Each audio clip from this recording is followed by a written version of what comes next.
Samsung chief J.Y. Lee has been arrested for corruption of unprecedented but also unsurprising magnitude. Now, this specific scandal has already seen the president of Korea get thrown out. Samsung controls everything in Korea, so this corruption isn't really necessarily a surprise. Just as an example, J.Y. Lee a while ago convinced or persuaded a political leader to approve a merger that ended up with $100 million plus loss to public pensions and almost $1 billion profit for him.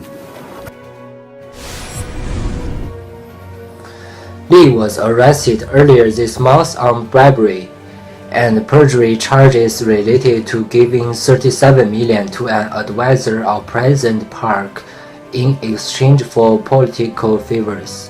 Lee, who took a board seat last September and is heading up the company in the absence of his sick father. Mr. Lee was accused of committing perjury when he insisted during a parliamentary hearing that he never bribed Mrs. Park.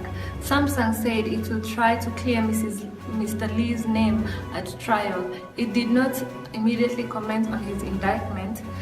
Mr. Lee has been the vice president since his father had an heart attack in 2014. After years of political and corporate corruption, it seems as though the South Korean people are finally holding the elite accountable.